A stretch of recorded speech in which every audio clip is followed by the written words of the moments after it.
Hello friends, तर स्वागत आहे तुमचं आपल्या या यूट्यूब चॅनलवरती. मित्रांनो, चॅनलवर नवीन असाल तर चॅनलला सबस्क्राईब करा आणि अशाच नवनवीन अपडेट्स पाहत राहा. इशितानं पाहिलं की जानकी खन्ना पाणी मागत आहे, तेव्हा तिने त्यांना तिथेच बसवलं आणि स्वतः स्वयंपाकघरात गेली. त्यावेळी मिस्टर ओबेरॉय यांचा मुलगा, जो इशितावरून नजर हटवू शकत नव्हता, त्यानेही पाहिलं की इशिता किचनकडे जात आहे.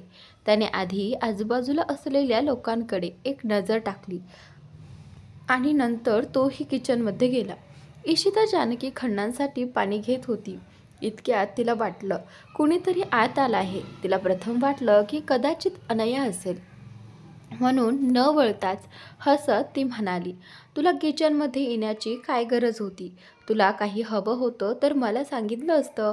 इतक्यात ती मागे वळली आणि तिची नजर थेट मिस्टर ओबेरॉय यांच्या मुलावर गेली.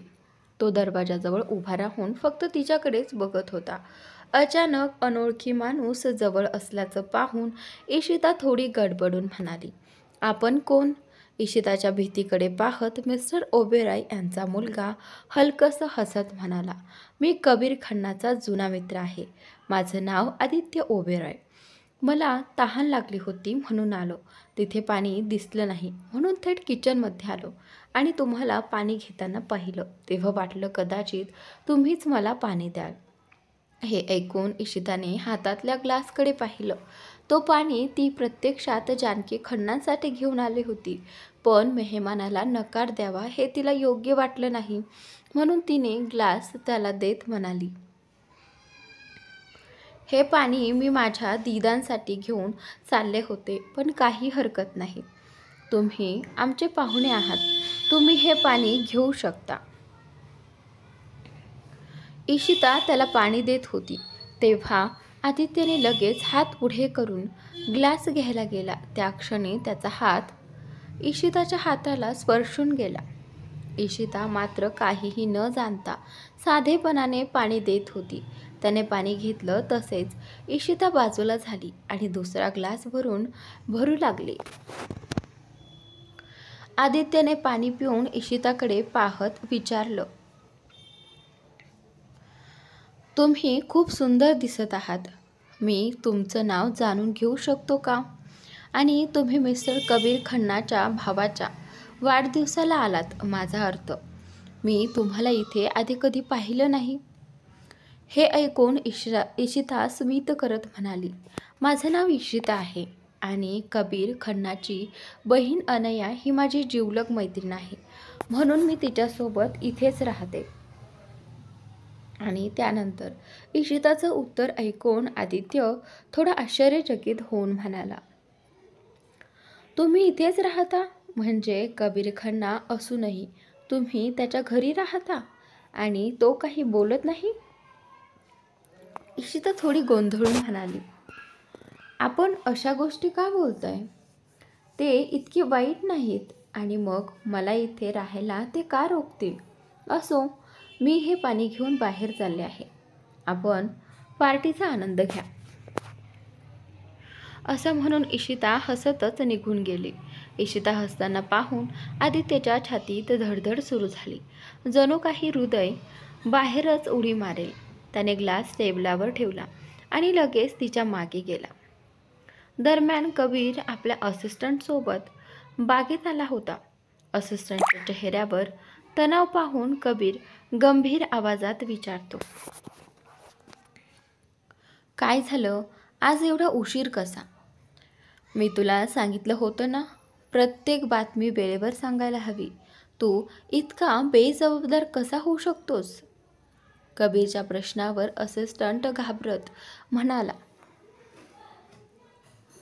सर, मी पूर्ण लक्ष ठेवलं होतं, पण हे लोक कसे आले मला माहीत नाही आणि मोहन सरांना कसं कळलं हेही मला समजलं नाही. आपण स्वतःच विचार करा.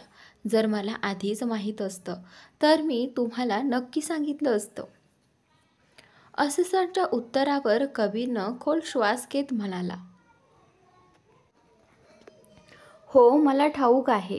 तू मला सगळं सांगतोस, पण एवढी मोठी चूक कशी झाली? मिस्टर ओबेरॉय आणि त्यांचा मुलगा इथे येऊन काही तमाशा करू नये, हीच माझी काळजी आहे. तुला ठाऊक आहे ना, मिस्टर ओबेरॉय यांचा मुलगा किती सनकी आहे. सध्या तरी सगळं व्यवस्थित दिसतंय. हळूहळू सगळे पाहुणे निघतायत. जसेच गेस्ट निघून जातील, तू मिस्टर ओबेरॉय आणि त्यांचा मुलगा यांना इथून घेऊन जा. आणि हो, त्यांची नीट पाहुणचार कर. त्यांना असं वाटायला नको की भारतात आल्यावर आम्ही त्यांचा आदर केला नाही. हे ऐकून असिस्टंट हलकेसे हसत म्हणाला, सर, आपण त्याची काळजी करू नका. ती जबाबदारी मी उत्तम प्रकारे सांभाळेन. पण आत्ता मला तुम्हाला दुसरी गोष्टही सांगायची आहे. आत्ताच मला कळलं की सोहेल मित्तलही मिस्टर ओबेरॉय यांच्याशी संपर्क साधणार आहे. अजूनपर्यंत त्याने संपर्क केलेला नाही. पण जर त्याला कळलं की मिस्टर ओबेरॉय इंडियात आले आहेत, तर तो त्यांना भेटण्यासाठी नक्की प्रयत्न करेन. असिस्टंटचं बोलणं ऐकून कबीर तिथून निघताना म्हणाला, त्याला आत्ता बाजूला ठेवा. आणि हो, प्रयत्न करा की सोहेल मित्तल मिस्टर ओबेरॉयपासून दूरच राहिला पाहिजे. माझ्या वैरासाठी तो लोकांना नुकसान पोहोचतो, हे मला अजिबात मान्य नाही. हे सांगून कबीर ताबडतोब निघून गेला. त्याचवेळी मित्तल मॅन्शनमध्ये सोहेल हातात पेपर घेऊन कॉफी पित होता. तेवढ्यात त्याचा असिस्टंट बॅग घेऊन त्याच्याकडे आला आणि ती बॅग देत म्हणाला, यात तुम्ही मागवलेली सगळी सामग्री आहे. सोहेलने त्याला बॅग टेबलावर ठेवायला सांगितले आणि पुन्हा पेपर वाचू लागला. हे पाहून असिस्टंट त्यांच्या शेजारी बसत म्हणाला, तुम्ही खरंच हे करणार आहात का? तुम्हाला वाटत नाही का की हे खूपच चुकीचं ठरेल? माझा अर्थ असा आहे की जरा स्वतः विचार करा. ही मोठी चूक ठरेल आणि असं झालं तर तुमची बहीण कदाचित कायमची तुमच्यापासून दूर जाईल. जर तिला कळलं की तुम्ही असं काही विचार करत आहात किंवा केलं आहे, तर ती तुमच्याविषयी किती द्वेष बाळगेल. असिस्टंटचा शब्द ऐकून सोहेलने त्याच्याकडे नजर टाकली आणि म्हणाला, तू माझ्या बहिणीची चिंता करू नकोस. तिला परत आणण्यासाठी माझ्याकडे हाच एकमेव मार्ग आहे. ज्याने माझ्याकडून माझी बहीण हिरावून घेतली, त्याला मी सुखात कसा जगू देऊ? तू आत्ता त्याची किंमत त्याच्या घरच्यांची बाजू घेऊ नकोस. मी जे करत आहे ते माझ्यासाठी अगदी योग्य आहे. आज रात्री सगळं काम पूर्ण झालं पाहिजे आणि जर एखादी चूक झाली तर तुझा जीव माझ्या हातून जाईल. सोहेलच्या धमकीने असिस्टंट थोडा चकित होत म्हणाला, पण हे आज रात्री कसं शक्य आहे? रात्रीतून हे काम करणं कठीण आहे. आपण ते दिवसाढवळ्या केलं तरच संधी मिळेल. तुम्ही थोडं शांतपणे विचार केला पाहिजे. त्यावर सोहेलने खोल श्वास घेत म्हणाला, तू त्याची फिकीर करू नकोस. सगळ्या तयारी मी करून ठेवलेल्या आहेत. तुला फक्त त्याला आणायचं आहे. उरलेलं मी पाहून घेईन. रात्री 10ला तुला त्या ठिकाणी पोहोचायचं आहे ज्याचा ॲड्रेस मी देईन. चूक झाली तर त्याची किंमत तुला मोजावी लागेल. सोहेलचे शब्द ऐकून असिस्टंट उठत म्हणाला, ठीक आहे, तुमचं म्हणणं मला समजलं. पण जर पुढे काही बिघडलं तर मला जबाबदार धरू नका. कारण मी तुम्हाला पुन्हा सांगतोय, तुम्ही जे करणार आहात ते फार मोठं चुकीचं आहे. हे म्हणून असिस्टंट शांतपणे निघून गेला. त्याचवेळी खन्ना मेन्शनमध्ये सर्व पाहुणे आता निघून गेले होते. अंगद शेवटचा इशिताला भेटू इच्छित होता, पण त्याला संधीच मिळाली नाही. त्यामुळे त्याला इशिताला न भेटताच परत जावं लागलं. मयंक गाडी घेऊन बाहेर गेला होता. अनया आपल्या खोलीत जाऊन फ्रेश होत होती. घरातील श्रियासुद्धा त्यांच्या खोल्यांमध्ये गेल्या होत्या. हॉलमध्ये फक्त कबीर, त्याचे वडील, मिस्टर ओबेरॉय आणि त्यांचा मुलगा एवढेच बसले होते. ते चौघे एकत्र गप्पा मारत बसलेले असतानाच मोहन खन्ना कबीरकडे बघत म्हणाले, मिस्टर ओबेरॉयना इशिताबाबत तुझ्याशी बोलायचं आहे. त्यांनी मला विचारलं होतं, पण मी त्यांना थेट नकार दिला. कारण मला वाटतं त्यांच्या प्रश्नाचं उत्तर फक्त तूच देऊ शकतोस. हे ऐकून कबीर त्यांच्याकडे बारीक नजर लावून पाहून म्हणाला. तेवढ्यात मिस्टर ओबेरॉय आपल्या मुलाकडे पाहून कबीरला म्हणाले, मी फक्त एक जाणून घ्यायचं होतं की इशिताचा तुमच्या घराशी नेमका काय संबंध आहे. ती मुलगी मला फारच आवडली. जर तुम्ही परवानगी दिलीत तर मी तिला माझ्या मुलासाठी निवडू शकतो का? कबीरबद्दल मला माहिती आहे की तो कोणत्याही मुलीला स्पर्श देखील करत नाही. मग अशा परिस्थितीत त्याचं इशितासोबत काही नातं जुळणं शक्यच नव्हतं. तुमची मुलगी ही गोड आहे, पण आम्हाला इशिता फारच आवडली आहे आणि मी नेहमीच अशीच मुलगी माझ्या मुलासाठी शोधत होतो. आज ती मला मिळाली आहे.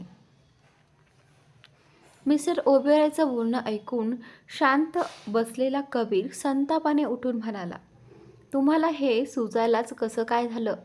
कबीरचा राग पाहून मिस्टर ओबेरॉय आणि त्यांचा मुलगा आदित्य दोघेही थोडे थबकले. मात्र आदित्यला वडिलांचं बोलणं ऐकून आनंद झाला होता, कारण त्यालाही इशिता आवडू लागली होती. त्यामुळे जेव्हा वडिलांनी लग्नाचा प्रस्ताव मांडला तेव्हा त्याने ते त्वरित मनापासून स्वीकारलं. पण कबीरची अपूर्ण वाक्य ऐकून दोघेही गोंधळले. तेवढ्यात मोहन खन्ना कबीरला शांत करत म्हणाले, मला ठाऊक आहे तू त्यांना काहीही सांगणार नाहीस. काळजी करू नकोस. मी तुझा बाप आहे. अशा गोष्टी हाताळायला मला चांगलंच जमतं. हे म्हणून मोहन खन्ना मिस्टर ओबेरॉयकडे पाहून म्हणाले, पहा, तुम्हाला इशिता आवडली हे ऐकून आम्हाला छान वाटलं, पण ती तुमच्या घरची सून होऊ शकत नाही, कारण ती आधीच कोणाची तरी अमानत आहे. आता मी तुम्हाला एवढं सांगू शकत नाही की तिच्या आयुष्यात कोण आहे, तो कसा आहे, त्याचं नाव काय आहे. पण इतकं मात्र नक्की समजून घ्या की इशिता तुमच्या मुलाशी लग्न करणार नाही. तुम्ही आणि तुमचा मुलगा कामानिमित्त इथे आलात तर कृपया त्याकडे लक्ष द्या. आमच्या कौटुंबिक गोष्टीत अडकून तुम्हीही वेळ वाया घालवत आहात आणि आम्हालाही. मोहन खन्नाच्या शब्दांवर आदित्य ओबेरॉय कबीरकडे रागाने पाहत म्हणाला, तुझा प्रॉब्लेम काय आहे? तू वारंवार मध्ये येऊन तमाशा का करतोस? जेव्हा तुझं इशिताशी काहीही नातं नाही तेव्हा माझ्या बाबतीत का हस्तक्षेप करतोयस? आणि तसंही तू एखाद्या मुलीला हात लावू शकत नाहीस. मग तुला दूर निघून जाणंच चांगलं. मध्ये येऊन तू स्वतःचाही वेळ वाया घालवत आहेस आणि आमचाही. आदित्य ओबेरॉयच्या या शब्दांवर कबीरचा राग अधिकच वाढत चालला होता. तो जितका स्वतःला आवरत होता, आदित्यच्या टोमण्याने त्याचा संताप उफाळून येत होता. शेवटी त्याचा संयम सुटलं. तो आदित्य जवळ येऊन त्याचा कॉलर पकडत दात ओठात जाऊन म्हणाला, इशिताशी माझं नातं असो वा नसो, पण जर तुझी नजर तिच्यावर गेली तर तुझा जीव घेण्यात मला क्षणभरही लागणार नाही. आणि तुला काय वाटतंय, मी कुणाला स्पर्श करू शकत नाही? मी तुला अशी औकात दाखवीन की पुन्हा इशिता काय कोणत्याही मुलीकडे डोळे उचलून बघायलाही धजावणार नाहीस. तर मित्रांनो, इथून पुढची स्टोरी प्लीज तुम्ही रीड करा. खूप इंटरेस्टिंग आहे. स्किप करू नका. नक्की वाचा.